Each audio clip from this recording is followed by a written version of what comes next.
Today we are sitting down with two future legends in the real estate space. They are going to take over so much national market share. Please welcome the founder and CEO of ROA, as well as the president and co-founder. We got Eddie Garcia and Mark Dimas in the house. Thank you guys for joining the show. Welcome to another episode of Coffeez. Thank you so much. We appreciate it. Thank you for having us. Yeah, so guys, man, I've just been so impressed with what ROA is doing. But before we jump into what ROA has been doing, I would like to start the show off with what I ask everybody, which is, what's your morning routine? Morning routine. Wake up. I don't eat breakfast or lunch. I spend a little bit of time with my son and get straight to work. You know, look at my calendar and figure out what appointments I have, who I need to speak to about Realty of America, what agents I need to support, any meetings I have with Eddie and this support team, and that's how I get started. For me, it's like this morning, woke up at 5 a.m. and then I spent the next 2 or 3 hours just reading, consuming all the data I can consume. On average, I read maybe 2 or 3 hours a day, and just kind of get my day going, get my brain going, and then I get to work. Love it. Now, what is it right now that you guys think is the biggest differentiating factor that's really allowing Realty of America to grab so much market share? I think for us is that there's never been a real estate company that has been built like ours. So traditionally, real estate companies are either, it takes 15, 20, 25 years to really scale, or, some big hedge fund comes in and starts buying lots of companies. That takes years. For us, literally in 10 months, we have closed $2.5 billion, 7,000 properties sold, onboarded over 2,300 agents, opened 17 states, paid out almost $3 million in rev share to our agents, and countless other things, right? Build systems, build logo, build a business plan, et cetera, et cetera. So to us, it was identifying 7 founders that literally started from absolutely nothing. We all decided to put the egos to the side, come together, and build one national brokerage. Collectively, we have 170 years of real estate experience and over $17 billion of closed business. Now, in this market, you got EXP, you got Real, you got all these random companies, and they all kind of offer the same thing. And I talked to you guys about this last time, and you're like, no, what we do is different. Now, what do you think is like all these competitors? Do you view them as true competitors? I think they're amazing companies, and I think you have to respect what they've done. They're trailblazers, especially EXP, coming in first and doing what they've done.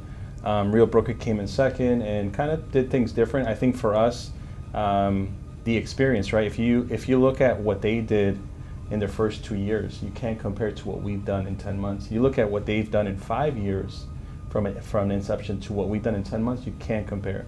We're growing right now probably 8x faster than what EXP was doing in its first 5, 7, 8 years. And it's thanks to a man like him. He was the first person I spoke to. Mark Dimas, #1 realtor in the Wall Street Journal, #1 realtor on the Real Trends 2022. He sold 3,200 houses, $971 million. You're in the real estate business. You understand that a typical agent closes maybe 7, 8 deals a year. 70% of agents last year closed 0 transactions. How do you find someone that's human that does 3,200 closings with a team of 15 agents? He doesn't have 500 agents. Team of 15. He's like the U.S. Navy SEALs. So when I had the vision of growing Realty of America, I said, you know what? This dream is so big, and I was about to retire. So for me to hold off on retirement, at 40, my goal is like, I'm gonna retire. I've done very well for myself. I'm gonna get married, have a family. And then I had this vision. I said, okay, well, if this vision is this big, I'm gonna fly to Houston. I'm gonna talk to him. And if he says no, it'll be the greatest news because I get a chance to go retire in Jackson Hole, Wyoming, and just live on a little mountain home.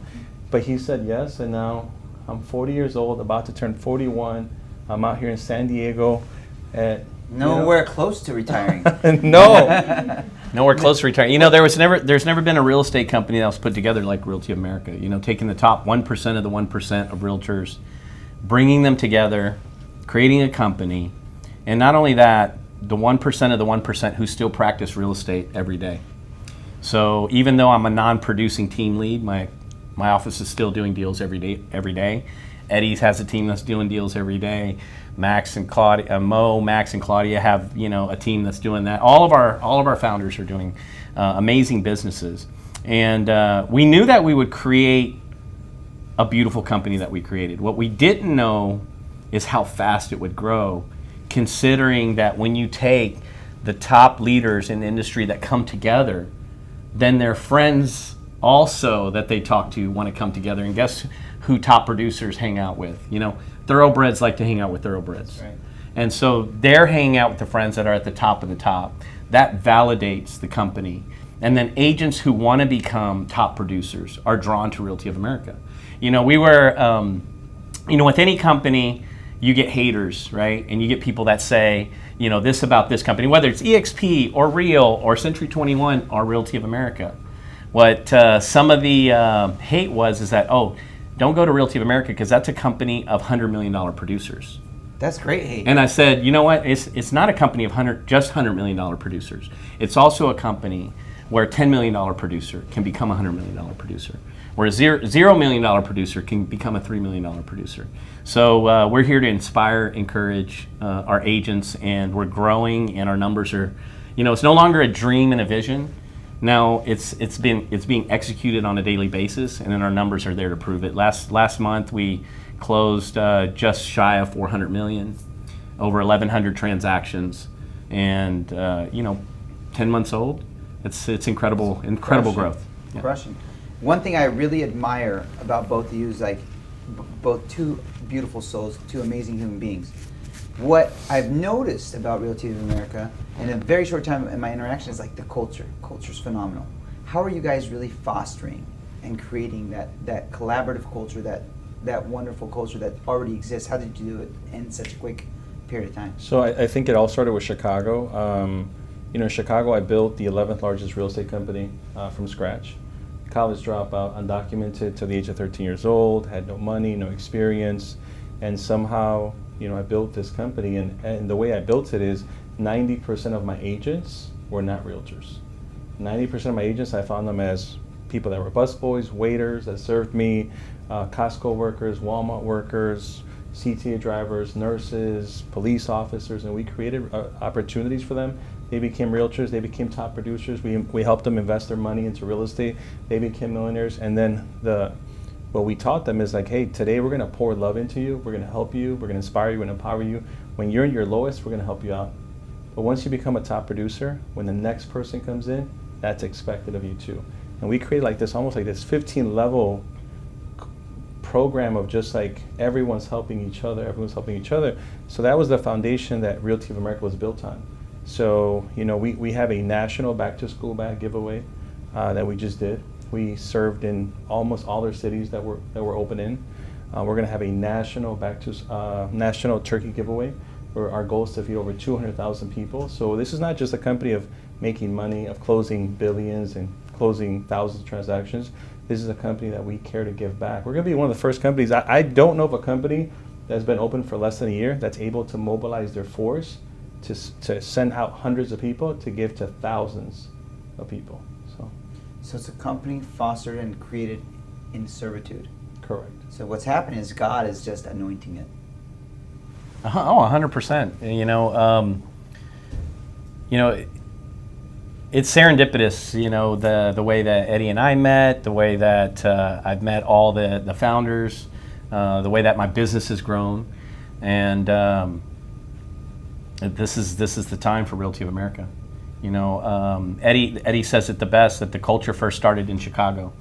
I had a team, a very small team. We did a lot of volume, but we had great culture as a small family unit. But Eddie, perfected the culture on a wide scale and helped us to become where we are right now. And you ask, how do we foster the culture? We just got off a call with 51 of our team leads, hearing them out, addressing concerns, addressing future initiatives and what we're doing to grow Realty of America. And so we're there in the trenches with them. We just came up with a new initiative for next year, where Eddie and I are going to be traveling around on a thank you tour. Not on a growing tour, but on a thank you tour to go visit all of our leaders, all of our agents. We're talking about 6 events a month in different markets so that we can go and pour into our leaders, pour into our agents, hear them, figure out where we need to grow. And I think that's the difference. You know, we're such in a digital world right now. People are texting, you got AI, you got emails, you got all types of automation. But what's the best way to do real estate? Belly to belly. That's right. I will beat anybody in a listing agreement if I'm belly to belly with the agent and they're trying to do it on Zoom. And it's the same thing with how we grow our company. You know, we scaled so fast because we took over 100 flights before launch to meet with the agents face to face. We wouldn't tell them about it. So if we called you up and we said, we got something, you know, that we want you to hear, you're a good friend of mine and I want to share with you something, tell us about it. I'm going to fly to you. This is so important. We got to do it face to face, belly to belly. And that's what we're teaching our agents, and that's how we're growing. It's old school, but it's new school. It is. I actually, my own mentor said that the new school is going to be face to face handshake. That's going to be the new thing. Yeah. And it's happening. So would you attribute your current growth to belly, or what are some of the key strategies that really have allowed you guys to grow this fast? So I'll tell you that when we started, you know, we just did it so strategically. You know, this dream would have fell apart, never would have been born if I would have just called him. And I would tell him, like, hey, I have this idea. What do you think? Maybe he would have been, you know, with his baby, busy, driving in his Ferrari, can't hear me. And then he would say, oh, I'll call you back. And that would have been it. But as soon as I had the vision, I've been a belly-to-belly person my whole life. It's how I built my business, how I became a top producer, how we closed over $4 billion in Chicago, sold 12,000 properties. I was a belly-to-belly guy. I built relations that way. So when I knew I had this vision, I just flew to Houston, had a conversation with Mark in person, and told him, hey, you've seen what I've done in Chicago. You've seen the culture. You've seen how big we got. I said, we can do this nationwide. And you know, it was a 5-minute conversation. Is that just a cold call? Like you just, because he had a reputation? It's kind of a semi-cold call because we've known each other for 10 years, but for the last year and a half, COVID happened. You know, he had a new baby, building a house in Mexico, building a house in Houston, that we had stopped talking. So literally, when I called him, it's like we had never stopped talking. I was like, hey, Mark, what's up? He's like, hey, you know, I told him, like, I want to see the new baby, I want to see the new house. He said, come whenever you want. So I flew into Houston, had that conversation, and literally it took maybe 5-10 minutes for a $1 billion agent to say I'm in. And then the second conversation was with Victor. He's a $115 million producer. And I said, okay, you know what, let me vet it now with someone that doesn't know me. That was a cold call. This is a relationship, but I wanted to talk to somebody that never met my family. I'd never met their family, never slept at their house, we've never traveled together. We've only known each other on Instagram. So I went to Austin, Texas, and I spoke to him. I was like, hey, this is the business plan, this is what we're doing. Mark Dimas is in, are you in? 13 hours later, he said, I'll leave KW after a 13-year career. He was unrecruitable, and he left. And then 4 days, and then it was Mark day 1, Victor day 2. 4 more days later, we had assembled about 1,000 producing agents, and we knew we were onto something. Then we shut down, we're not recruiting, let's build a company. What's the CRM? What's the cap? What's the business plan? What's the rev share? Now we had the money and the friendships to hire all the consultants in the world, hire the biggest attorneys to build this real estate company, Realty of America. What's crazy is, do you hear what he just said? If you hear the timeline, it was Mark, Victor, all the other founders. You had Alex Mosquera, you had Andreas, you have Mo and Claudia, you have, I know I'm missing people, Diego, Victor. Victor Nino, David Dominguez. But, and then we went to build the company. So we didn't, you know, when we talked to all these top 1% of the 1%, right? People that are doing 100 million, 200 million, 700 million in production in a year, not in their career. We didn't have a logo. We didn't have a comp plan. We didn't know what our splits were going to be. We had the name, Realty of America. We had our reputation, and we had the vision. You know, when Eddie tells the story, and it's the true story, right? Is that he asked me, you know, hey, I want you to come on this journey to build this company. And I asked him the 3 questions. I said, is it going to have rev share? He said, yes. It's the future. I said, all right. I said, is it going to have equity? He said, yes. I said, is it going to go public? He said, yes. I said, I'm in. It was a 5-minute conversation because previous to that, I was already searching. You know, it's like you had talked about God. God had created and provided a door that was so vivid to me as he was speaking to me that it was just yes. This is exactly what I've been looking for the last year. I had spoken with Gary Keller. Him and I spoke for 30 minutes to talk about, like, hey, what does it look like Mark Dimas' team joining Keller Williams? I had spoke with Josh Miller, the CEO and founder of Epic. I spoke with Glenn Sanford and Leo Pareja, the founders and CEO now of EXP. And it just wasn't the right time. And then 6 months later, Eddie calls me up. You know, we've been best friends for 10 years, but, you know, like he said, for about a year and a half. I had COVID for 45 days. That's when I became a business owner because, you know, I couldn't do any work and I had to get out of production. My son, who was born premature at 26 weeks, he was in the NICU for 74 days. When I closed the 3,000 transactions, I spent 160 days in Mexico. I was semi-retired. And Eddie was also, you know, flourishing in his business, traveling 45 days at a time. So it's not that we didn't want to see each other, it's just life happened. But when he called and said, hey, I want to come and see the baby, I said, come anytime. He said, I'll be there tomorrow. And then he showed up.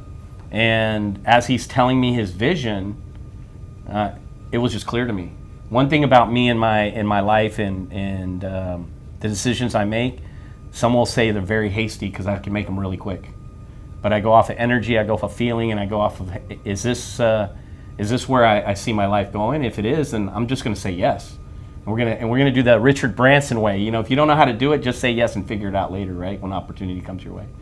And little did I know that it would change my life, my family's direction, legacy, change his life, change thousands of agents, and eventually tens and hundreds of thousands of agents, because we will be the #1 real estate company in the country. There's no doubt. I don't do anything to be #2. You know, everything that I've done in life, and it's not an ego in that, hey, I'm better. It's just that I always compete against myself.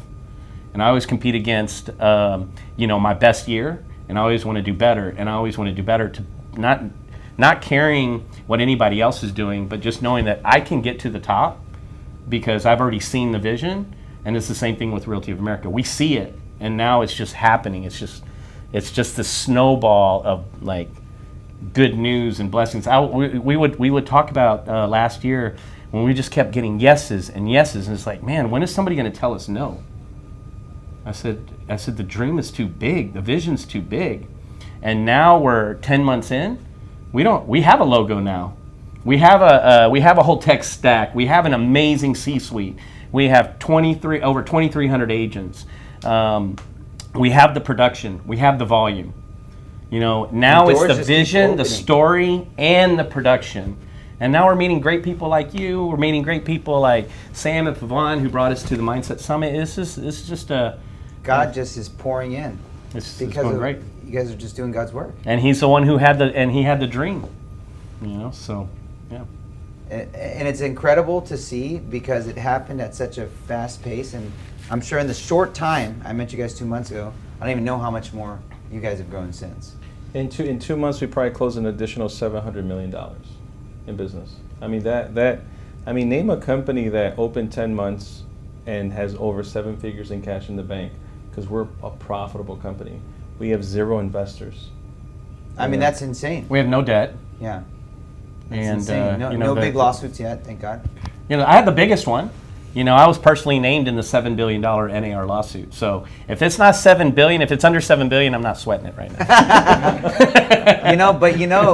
You'll just, lawsuits are something I'm like, yeah, that's great. I got a stack of them like that high. You know, they say that if you're not getting sued, you're not doing business. Yeah, that's it. That's just a sign you're winning. Sign you're winning. No, but we don't have any. Yeah. Thank God. Fortunately. Yeah. It'll happen anyways, and when it comes, it's no big deal because you're gonna have a big legal team anyway.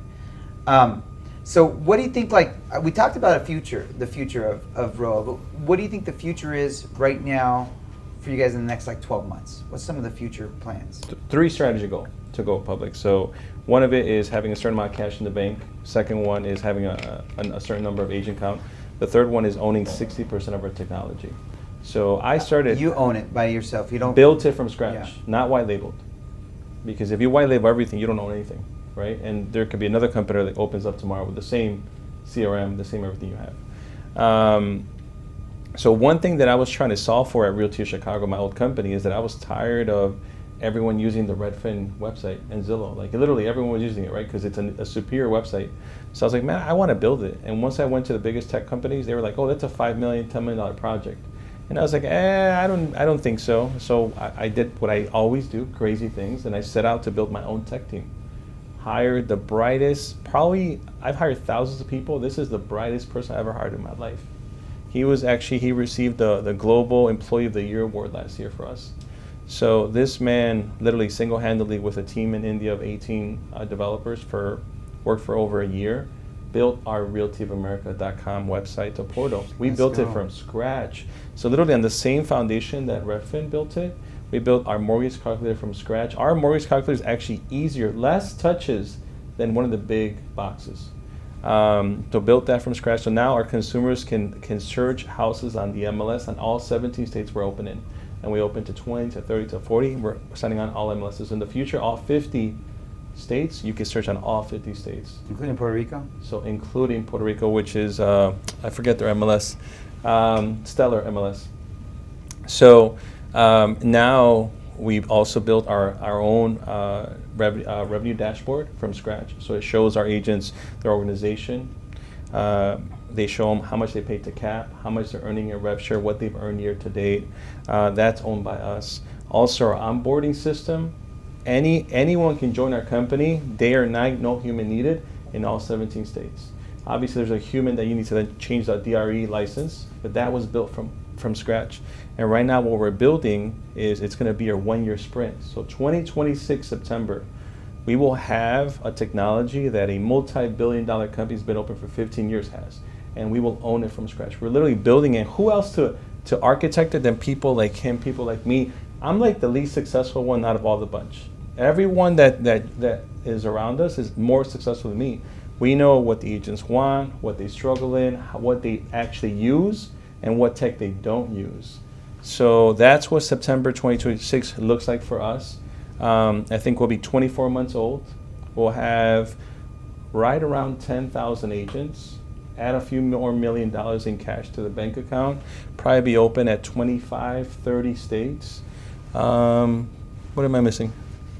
I would hope to close around 20 billion in production. In the next 12 months, 20 billion. Right now, even if we don't grow one single agent, if we just tell, hey, you know what, everyone stop, and just keep it the same, we'll do $6 billion. Right. So 20 billion is not that far away. Yeah. I mean, we got 2,300 agents doing $5 billion in production right now. Yeah. And it's not like just 2,300 agents. Like EXP's got like 180,000, but you got 2,300 producing agents. And, That's the difference. you know, and it's actually not even real data, because you know how long, for a team to onboard to Realty of America, they're still going to close for the next 45 to 60, 75 days. They'll be closing their business at the old brokerage. Mm-hmm. So you're really talking about, we've done, $2.5 billion in 7 months. But that started with, like no agents, and then adding 100, 200, 500, 1,000, opening markets. So by then, when we have 20,000 agents and our markets are actually seasoned markets, then my goal is per 1,000 agents that we're closing 2 to 2.5 billion in production per 1,000 agents, which is 2x what our competitors are doing, and we should be doing that because we have agents that are doing 100x than what the average agent is doing. So and we're doing it at infancy. Now, a company like EXP's got amazing agents, right? They got amazing producing agents, but they're also 15 years old, and it took them that long to build that validation and have those agents coming over. We're 10 months old, and you already have those agents. And we have those agents. So can you imagine 3 years from now? Oh, it's going to be a game changer. So we've had all the positives. So what are some of the biggest challenges that you guys have faced in such a short duration of time? So I'll tell you that, the biggest sacrifice this man has done is, he has a baby that he goes sometimes days, weeks without seeing, because he's building this dream. For me, I took 180 flights last year. Today, hey, where do you live? I don't live you live in a suitcase. I live in a suitcase, right? But this is what it takes to build legacy. This is what it takes to build your version of your American dream. And whenever I go speak, I say, look, if an undocumented immigrant that his net worth was $5,000 at the age of 21, and now look at where I'm at. If I can do this, I mean, why can't you do whatever you want to do? And I think that, you know, the U.S. is still the greatest country in the world. Look at what you've built. I mean, look at what everyone built, you know, at today's Mindset Summit. You know, and I think that for us is like, you know, I tell my team, right, I met with one of my senior leaders and I said, look, like, I actually texted her this because she's like, hey, you know, I really appreciate the meeting. And I said, hey, just know that I love you and I care for you. And then I know that sometimes we're like working like crazy, right? It can be stressful. But just know that it will be stressful. The journey is going to be stressful, but it will be worth it.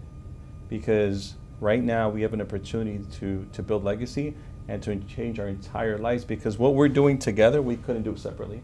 There was no way that Mark could, his company go public, or my company go public, or everyone else. But if we come together, we have an opportunity to go public. One of the biggest privileges of our professional life is we got invited to ring the bell at NASDAQ last year. So just think about like all the wins. That's why when Mark's like, man, this is too easy, this is crazy. Because literally in 10 months, it's been an amazing journey, incredible journey, so. Yeah, you know, I want to piggyback on what he just said about ringing the bell, because that's a core memory, right? And not only that, it's one of the highlights of our professional careers. And you know, I think back on that, was it July 27th, July 26th breakfast, when I asked him, hey, is it going to have equity, or are we going to go public? He said yes. I never dreamt about going public. I just wanted to have a big vision. I wanted to have something worth putting in, coming out of semi-retirement, and then going back into the 15 hours a day. Going back into, you know, getting suited and booted, like we say. You just love this too much, man. Yeah, I love it too much, and then to, you know, a few months later. So that was I think it was in May. You know, we get a call from Gary Acosta, and he says, hey, I want to invite you guys to the closing bell ceremony at the NASDAQ. And then I just remember getting off the phone, and I said, this is a foreshadowing of what's to come. When I was like, I mean, goosebumps were just, I mean, I was like, man, these things happen in my life, and it's just serendipitous that it just shows itself so like clear, right? And so we get there, and I remember after the ringing of the bell, we go outside, we watch, you know, we're there looking in Times Square, we're looking at the NASDAQ building, and then, you know, it's like 60 feet in the air, you got your picture up there, you know, of ringing the bell, and it goes through, and I was like, man, can you imagine when we're up there with our friends and our family, and it's our company that's going public? I said, it's going to happen. And this is, you know, confirmation right now that God's giving us that it's going to happen. Because who else gets invited? I mean, this is just random, right, that you get invited to be able to participate. But it was because of the fact that we were planning to go public, and they were looking for, you know, business owners that were planning to go public and that they knew would go public, and that's why we were invited. God bless, man. I got a couple last questions. We talked about family, and this you can actually answer this too. You know, you grew up poor. I'm an immigrant too. And one thing I'm struggling with, I'm sure, is how do you instill the same level of grit, the same level of mindset, that same level of perseverance that you had to attain the level of success that you have now in your children and your future children? How are you going to instill that? Because they didn't walk your shoes. You know, I went to public school my whole life, so I kind of understand what that looks like. And then I also went to private school for 1 year. And in that, you know, it was night and day, right? My public school was 50, 60 students. My private school class was 9, 10 students. Public school, everyone drove, you know, went on the bus. Private school, G-Wagons, Mercedes, you know, like just different lifestyle. And I remember I had a friend there, and he went to private school his whole life, kindergarten, grammar school, high school. His mom cooked a meal for him, cooked a meal for the father, and cooked a meal for herself. 3 different meals. I was like, I had 1 meal, and we had to eat, or else we're not eating that day. And I didn't realize he was being spoiled, bought a new car, everything they were buying him. And then he ended up spending, I think, his 23rd year in life, he spent more time in jail than he spent outside. And I saw that his mindset was different. Everything was given to him. So I think he felt that the world belonged to him. And we stopped talking. So for me, I think that for my kids, I'm gonna have them work. I've been working since the age of 13 years old. My dad taught me these lessons, the same lessons that my dad taught me. I'm gonna instill my kids. My dad gave me $100. Actually, didn't give me $100. He said, "Here's a loan, $100. Go get a fake ID that says you're 18 and start working full time." Summers, winters, I was working at the zoo. I was cooking. I was selling ice cream in 90-degree weather, and that was probably one of the biggest lessons that it taught me to. I was 13, 14 years old, speaking with 35-year-olds, and I was learning to communicate, have conversations with them, negotiate with them. Your parents are not there. You had to literally fend for yourself. And for me, my kids, I want them to be U.S. senators. I want them to build a high rise. I have those big goals. I don't have a goal for them to run Realty of America. I want like greatness, and hopefully God gives me that. Yeah, definitely. That's great points. And you're going to be an amazing father. I already know that. Oh, dude, he's already teaching me. Yeah. I think it's a challenge and an opportunity that all parents have, right? Especially ones that that have the ability to provide very well for their kids and give them everything, which I think is a duty of a parent. The reason why we work hard is so that our families can enjoy the life and to buy back our freedom, to spend time with them. But at the same time, like Eddie was mentioning about the friend that he had, we are entrusted with lives that the decisions that we make, can impact what happens to them in the future, especially the way that they value things and work. So for me personally, all my kids were homeschooled, every one of them. My middle daughter, who's getting married September 5th, she's the last daughter. I have 3 daughters that's to be married. All the other 2 are married. She graduated. Is it Summa or Magna? Which is the one where it's the top? The top. Summa cum laude. So she graduated Summa cum laude, 5th in her class. Forensic science, forensic chemistry major. She's now a scientist, and she was completely homeschooled. All my other kids are amazing. My daughter and son both work for me in the real estate business, super smart. My youngest daughter, also just a great woman. She just got married, but she manifested her dream. She says, "I want to be a housewife." And she married Roy, where she's giving me my first grandson, who's she's due in March. She's an Army wife. So she literally manifested the life that she wanted. And as they were growing up, I was very careful on how I raised them, because I was raised with no allowance.